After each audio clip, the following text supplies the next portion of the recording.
बिहार विधानसभा चुनाव को लेकर लगातार जोर शोर से तैयारियां चल रही है। आप बता दें कि अभी दिल्ली में विधानसभा चुनाव, उसके बाद अगले साल 2025 में बिहार विधानसभा चुनाव भी होने वाला है। और इस वक्त हमारे साथ मोहम्मद कैफुर बंटी हैं और इनसे बातचीत करने की कोशिश करेंगे। आप बता दें कि 2020 बिहार विधानसभा चुनाव में निर्दलीय उम्मीदवार के रूप में इन्होंने रघुनाथपुर से चुनाव लड़ा था। हालांकि इनको कुछ पार्टियों का सपोर्ट भी था, लेकिन बात इस पे करेंगे कि चुनाव जब बेहद ही करीब आ गया है, ऐसे में मोहम्मद कैफुर बंटी हैं जो राजनीतिक रूप से रघुनाथपुर में खास तरह सक्रिय रहना चाहिए, उतना सक्रिय नजर नहीं आ रहा है। इसके पीछे क्या कारण है और आजकल क्या चल रहा है, इस पे बातचीत करेंगे। अब बता दें मुसलमानों के हक की जब बात होती है तब मोहम्मद कैफुर बंटी खुल के बोलने के लिए और बेबाकी से बोलने के लिए जाने जाते हैं। कैफ जी, सबसे पहले तो आपका स्वागत है हमारे चैनल पे। बहुत बहुत शुक्रिया न्यूज इंडिया का। सवाल ये है कि रघुनाथपुर से बिहार विधानसभा चुनाव लड़ा आपने 2020 में, लेकिन अभी कुछ सुगहट दिख नहीं रहा है रघुनाथपुर को लेकर। हालांकि आप सोशल मीडिया में बने रहते हैं, लगातार लोगों से मुलाकात भी कर रहे हैं, बड़े बड़े नेताओं से मिल रहे हैं, लेकिन रघुनाथपुर विधानसभा को लेकर आप काफी एक्टिव उस तरह से नजर नहीं आते हैं, क्यों? ऐसा नहीं है, मैं रघुनाथपुर विधानसभा जो मेरा अपना क्षेत्र है, मैं बहुत सक्रिय हूँ और इंटरनली काम कर रहा हूँ। इसलिए काम कर रहा हूँ कि पिछले बार वाला जो चीज़ें मैंने सीखी है कि मैं जब जहाँ जाता था तो वहाँ जाके उन लोगों को फिर गलत समझाया जाता था, तो वो चीज़ मैं फेसबुक पर नहीं डाल पा रहा हूँ, जिसका आपसे इन्फॉर्मेशन नहीं मिल पा रहा है। गलत समझाया जाता था मतलब जैसे कि ये निर्दलीय है। आप अपने हक की बात करते थे और लोग आपके विरोध में बात कर लेते जाते हैं। जब भी कोई निर्दलीय मुसलमान उठता है तो वो बीजेपी 2 हो जाता है। सिवान की बहुत बड़ी विडंबना है कि जब भी कोई मुसलमान उठता है वो बीजेपी 2 हो जाता है। तो उन सब चीज़ों से बाहर निकलने के लिए लगातार मैं प्रयास कर रहा हूँ कि आप भाई बीजेपी के डर से अपनी वजूद वकार कहाँ लेके जा रहे हैं, आप अपनी मुस्तकबिल को कहाँ लेके जा रहे हैं। अब तो खुल के ही राजनीति हो रहा है और बीजेपी तो खुल के राजनीति कर रही है मुसलमानों पे। तो अगर हम लोग सिर्फ अगर डर की राजनीति करेंगे तो अपनी वजूद वकार, अपनी पहचान, अपनी ईमान सब कुछ खो देंगे। अच्छा, जिन पे आप आरोप लगा रहे हैं कि वो लोग, एक मिनट, तो आपने सवाल किया था कि तो रघुनाथपुर विधानसभा क्षेत्र वैसे ही मेरा अपना क्षेत्र है और यहीं से शुरू हो जाता है। तो मैं अपना सक्रियता करता रहता हूँ, लगातार अपनी काम करता हूँ और लोग समझ चुके हैं। और दूसरी बात जानते हैं कि यहाँ पे सबसे बड़ी जो फैक्टर है ना, वो रोकने वाली फैक्टर है। तो इसी वजह से लोग जो है दिग्भ्रमित हो और लोग के माइंड सेटअप में ये भी बता दिया गया है कि भाई हम मुसलमान नहीं जीत सकते हैं। उनके दिमाग में ये भी चलता है। तो जब हम मुसलमान जीत नहीं सकते हैं तो फिर जो इतनी बड़ी संख्या है, जो हमारी हिस्सेदारी है, तो फिर वो किस काम की है? आखिर हम सिर्फ वोट देंगे, लेंगे कब? हम लोग वोट देने का काम करते, लेंगे कब? इतने सारे तीनों जिला में एक विधानसभा में ना कोई सदस्य है, ना कोई विधान परिषद में है, ना कोई लोकसभा में। तो हमारी भागीदारी एक तरह से फेलियर है। ये सिर्फ क्वांटिटी में है, क्वालिटी में नहीं है। और क्वालिटी में नहीं होने के कारण हम लोगों का बेड़ा गर्क हो रहा है कि 20-25 सालों से सिवान में कोई भी सदन में आदमी नहीं। अच्छा, रघुनाथपुर विधानसभा जहाँ से आपने चुनाव लड़ा, वहाँ पे कहा जाता है कि मुस्लिम वोटों की भागीदारी काफी ज्यादा है वहाँ पे। ऐसे में जिस हिसाब से वोट आपको आने चाहिए, अगर आप बात करते हैं किसी मुसलमानों को, तो उस हिसाब से तो आपको वोट मिले नहीं। आपने कहा कि जिस हिसाब से वोट मिला नहीं, एक बात बताइए, पहले कोई लोग बोलता भी था क्या उनके जबान खुलते थे? मैं वो जबान, वो डर, वो चीज को खत्म करने जा रहा हूँ। वो चीज को जो मैं कौन सा डर? जो लोग खुल के बोल नहीं पाते हैं, सच को सच नहीं कह पाते हैं, तो ये डर नहीं है। और कोई भी डिसीजन ले लेता है और उसको कोई बोल भी नहीं सकता कि ये डिसीजन क्यों लिए। तो ये डर नहीं है तो क्या है? ये तो मोहब्बत हो ही नहीं सकती है कि आपका रहबर नहीं है। अच्छा, एक चीज आपने कहा बीजेपी की बी टीम आपको कहा जाता था, तो एक चीज तो और भी कहा जाता था उस चुनाव में कि मनोज सिंह आपको फंडिंग करते हैं, जो कि लोजपा से चुनाव लड़ रहे थे उसी क्षेत्र रघुनाथपुर से। ये भी बातें कही जा रही थी। वही आपको समझा रहे ना, ये डिमोरलाइज करने का काम है सिर्फ मुसलमानों का। तो और भी हिंदू कास्ट के लोग उठते हैं तो वो किसके एजेंट है? मुसलमान उठे तो बीजेपी 2 ठीक है, बोल दिया आप, चलिए जवान, अल्लाह का जवान दिया आपको। लेकिन जो हिंदू उठते हैं वो क्या है? वो उनको क्यों नहीं बोला जाता है? वो किसी को वोट नहीं काटते। आखिर मुसलमान पे ही ऐसा क्यों सवाल उठता है? हम छोड़ दीजिए, अवैसी साहब पे सवाल उठता है। मैं गारंटी के साथ कहता हूं कि जो अगर किसी मुसलमान पे इस तरीके से सवाल करता है, जो जमात के बारे में, मुसलमानों के टिकट के बारे में, मुसलमानों को सुरक्षा करने के बारे में बात करता हो और वो बीजेपी 2 कहता हो, तो मैं उनसे जरूर कहूंगा, मैं फिर से कहता हूं, अपनी बातों को दोहराता हूं कि आप दुआ कीजिए नमाज में कि अगर मोहम्मद कैफ बीजेपी 2 है तो वो बर्बाद हो जाए, और नहीं तो अगर मैं झूठा हूं तो मैं बर्बाद हो जाता हूं।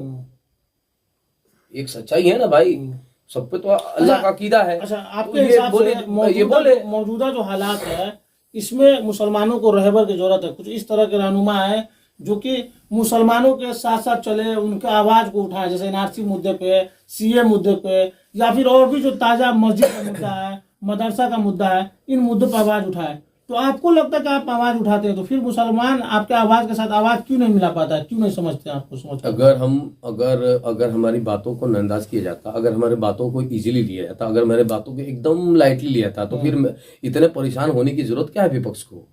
लगातार फोन इधर से उधर फोन करना, लोगों से बताना, लोगों के मेरे बारे में गलत अफवाहें फैला रहे थे, यानी विरोधियों को लग रहा है कि मोहम्मद कैफ आगे निकल रहा है। मैं अपने जवाब में मुकम्मल कर लूं, तो फैला रहे थे, तो वो फैलाने का काम है, और मेरे काम है सच्चाई और सच को बताना, सच की तरफ जाना।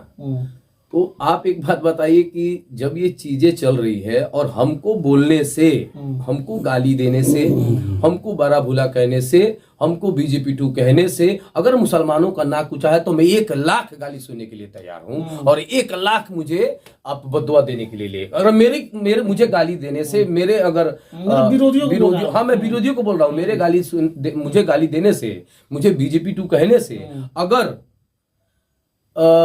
मुसलमानों का भला होता है तो मैं 1 लाख गाली जरूर सुनने के लिए तैयार हूं। और जो नेता हैं वो अपनी बात कर रहे हैं और मोहम्मद कैफ मुसलमानों की बात कर रहा है, तो और नेताओं से हमें क्या फर्क पड़ने वाला है? मैं मजबूती की तरफ जा रहा हूँ, मजबूरी को छोड़ रहा हूँ। मेरी जो नारा है, मजबूर नहीं मजबूत की तरफ जाए, तो मजबूरी को मैं छोड़ रहा हूँ, मजबूती की तरफ जा रहा हूँ। तो जो बोले या नहीं बोले वो उससे हमको कोई लेना देना नहीं है, वो तो बोल ही रहे हैं। क्या बात कर रहे हैं? आपको कह रहे हैं कि वो नहीं बोल रहे हैं, जो विरोध में है, जो मुसलमानों के रहबर है, बोल नहीं रहे हम लोगों को, हम मुसलमानों को। अब क्या चाहिए? नहीं, मुसलमानों को वही तो कह रहा हूँ, वो बोलने अगर बोलता है तो मुसलमानों को ही वो अगर विरोधी बोलते हैं। जब भी आप देखिएगा तो मुसलमान को ही विरोधी बोलते हैं, मुसलमान को ही रोकते हैं। अच्छा, एक सवाल और, आप आरजेडी के खिलाफ चुनाव लड़ते रघुनाथपुर जी, और अभी आरजेडी में है? हाँ बिल्कुल है। आरजेडी का देखिए, आरजेडी के खिलाफ, उसके सिस्टम के खिलाफ था मैं कि 15-20 साल से, विगत 20 सालों से अगर मुसलमानों को टिकट क्यों नहीं दे रहा है आरजेडी? तो आरजेडी अगर आरजेडी को वोट देते हैं तो आरजेडी से टिकट नहीं मांगते, किसी और से मांगेंगे। तो ये सब विडंबना पता चला, अरे यार टिकट बांटने वाला कोई और था, टिकट देने वाला कोई और था। तो जब टिकट देने वाला मुसलमान को टिकट नहीं देगा तो विरोध तो होगा ही होगा। और जब हमारे नेता प्रतिपक्ष ने खुद ही अभी आपको जातीय जनगणना कराया है, तो जातीय जनगणना भी कराया है और फिर भागीदारी भी नहीं मिलेगी, तो फिर हम है कहाँ भाई? तब तो हम लोग वही दर्री बिछाने वाले हो जाएंगे। तो दर्री बिछाने वाला मुसलमान थोड़ी, दर्री अगर बिछाना होगा तो जानेमाज का बिछाएंगे। तो सिवा मेरी बात को कंप्लीट होने दीजिए। अगर दर्री बिछाना होगा तो जानेमाज का बिछाएंगे और एक सफ में, एक लाइन में अपने मुसलमानों को खड़ा करेंगे, वो दर्री बिछा देंगे हम। लेकिन अगर गुलामी वाला दर्री, पीछे चलने वाला दरी, ये तो दरी नहीं बिछा पाएगा। अब कौम हमारी कौम बिछाएगा दरी, मुसल्ला बिछाएगा, हमारा कौम बिछाएगा, गरीबों के लिए बिस्तर लगाएगा, हमारी कौम दरी बिछाएगा, तो हमारे जो साथ चलते हैं उनके लिए रास्ता वाला दरी बिछाएगा। ये नहीं कि दरी बैठ के अपना पीछे वाला झंडा, ये अब काम मुसलमान नहीं करने जाने वाला है। मुसलमान को हक चाहिए, मुसलमान को वजूद चाहिए, मुसलमानों को वकार बचना चाहिए, मुसलमानों को सुरक्षित होना चाहिए और मुसलमानों को टिकट मिलना चाहिए। लेकिन आप लोग जब इस तरह का आवाज उठाते हैं, मुसलमानों को हक मिलना चाहिए, तो इसका फायदा तीसरा कोई आगे उठा लेता है। जैसे प्रशांत किशोर जैसे लोग ये कहते हैं कि मुसलमानों के हक की बात करते हैं और पता चलता है कि मुसलमान उनके तरफ चले जाते हैं। अभी आप देखिए उपचुनाव में भी काफी सारा वोट मिला उनको। ये जो सेमीफाइनल का जो चुनाव हुआ है, जो 4 विधानसभा का चुनाव हुआ है, तो इसमें आपने क्या देखा है? आपने देखा होगा कि मुसलमानों में रोष था कि हम मुसलमानों को टिकट कब मिलेगा। इस वजह से और एक लोगों का रोष भी देखने को मिला, तो लोगों ने बिल्कुल ठान लिया था कि चेंजेस चाहिए, यानी रोष की वजह से प्रशांत किशोर चेंजेस चाहिए। और तो प्रशांत किशोर का फायदा क्या हुआ? प्रशांत किशोर का फायदा क्या हुआ? प्रशांत किशोर की आप बात करते हैं, मैं एक बात पूछना चाहता हूं कि जदयू के जब वो राष्ट्रीय उपाध्यक्ष बने थे वो किनके कहने पे बने थे? नीतीश कुमार जी ने तो खुद कहा था कि अमित शाह जी के पैरवी से ये बने हैं, तो वो तो बीजेपी के टू काम कर रहे हैं ना, असल बीजेपी को टूटा तो वो काम कर रहे हैं। अच्छा एक बात बताइए, वहां जो चुनाव हार गए 17-18 हजार वोट लेके आए, आपको लगता है वो जीत सकते हैं? सवाल ही नहीं उठता है कि वो ब्राह्मण समाज से आते हैं। तो ब्राह्मण समाज का ब्राह्मण आदमी को वोट लेना कि अब मुसलमानों का वोट ले रहा है, मतलब अपना बेस वोट नहीं उनका, मास वोट है ही नहीं है। ये आए हुए हैं मास है, इनकी पहचान ये है कि ये अपनी वोटों को बेचते हैं, सेल करते हैं। उनकी जो सिस्टम है कि लोगों के पास जाके जागरूक करना, तो बेच के यहाँ तक ही बड़े हैं। तो इन पे भरोसा कैसे किया जा सकता है? इन पे भरोसा कौन करेगा कि जो मुसलमान के पीछे आरएसएस के लोग खड़े रहते हैं एकदम दबाने के लिए, कुचलने के लिए, मारने के लिए, मस्जिद तोड़ने के लिए, और आरएसएस में कौन से जात के लोग बैठे हुए हैं आप भी बखूबी जानते हैं, और वही जात से ये भी आते हैं, प्रशांत किशोर, और ये मुसलमानों की बात कर रहे हैं। एक बार मैंने इंटरव्यू देखा था कि वो कुरान का हवाला दे रहे हैं। मैं उनको बता दूं कि नहीं हम लोग किसी से डरते हैं और ना ही हमारी कौम झुकने वाली है। हमारी कौम सबको पनिशमेंट देती है, जो भी हम लोग साथ गलत करता है उसको जरूर, क्योंकि हम मुसलमान गुलाम होंगे तो अल्लाह के रसूल और अल्लाह के होंगे। इनकी गुलामी करके हमें क्या मिलने वाला है? हमारी आखिरत भी खराब हो जाएगी। तो हम लोग इस बार खासकर बिहार में जो क्या नाम है जन स्वराज में कहीं मुसलमान जो रोष था वो एक दौर में होना भी चाहिए था। लोग समझा भी रहे हैं कि हम मुसलमानों के बगैर किसी का बेड़ा पार नहीं होने वाला है, जो सेकुलरवादी पार्टी हैं। अगर हम मुसलमानों को कोई नंदाज करेगा तो उससे भुगतान भोगना पड़ेगा। एक आखिरी सवाल, मोहम्मद कैफ इस बार रघुनाथपुर से चुनाव लड़ेंगे या फिर कुछ और सोच रहा है? Mohammad Kaif wait and watch कर रहा है, और मोहम्मद कैफ इस नजर में टिकाया हुआ है कि क्या मुसलमानों को टिकट मिलता है या नहीं मिलता है, क्योंकि हमारी मांग है कि रघुनाथपुर विधानसभा एक मुस्लिम को टिकट मिले, काम हो जाएगा, और जो चीजें जो काफी दिनों से जो रोष है वो खत्म हो जाएगा। अच्छा, मुसलमान रघुनाथपुर में आरजेडी ने किसी मुसलमानों को टिकट नहीं दिया और एलजेपी ज्वाइन करने वाले हैं रईस खान, कहीं एलजेपी ने रघुनाथपुर से उनको टिकट दे दिया, तब मोहम्मद कैफ किसके साथ रहेंगे? अच्छा के बाद बताइए, आखिर में मुसलमान क्यों इधर उधर जा रहे हैं? क्या वजह है? ये तो सिवान के मुसलमान को सोचना चाहिए। कहीं ना कहीं तो नंदाज किया जा रहा है मुसलमानों को, कहीं ना कहीं मुसलमानों को रोकने का काम किया जा रहा है। तो जिस पार्टी से लगातार मुसलमान भरोसा करते थे, उस पार्टी से अगर मुसलमानों का टिकट नहीं मिलेगा तो मुसलमान तो ऑप्शन लेंगे ही लेंगे, और मुसलमानों का रोकने के काम, मुसलमानों को नहीं बढ़ाने का काम पूरे सिवान के मुसलमान को टिकट नहीं मिला रघुनाथपुर से, तो आप रईस खान के साथ जा सकते हैं। बता रहे हैं कि रईस खान साहब, अभी तो मुझे आपके माध्यम से मालूम चल रहा है कि रईस खान साहब गए थे चिराग पासवान से मिलने के लिए। तो चिराग पासवान से मिलने आखिर क्यों जाते हैं?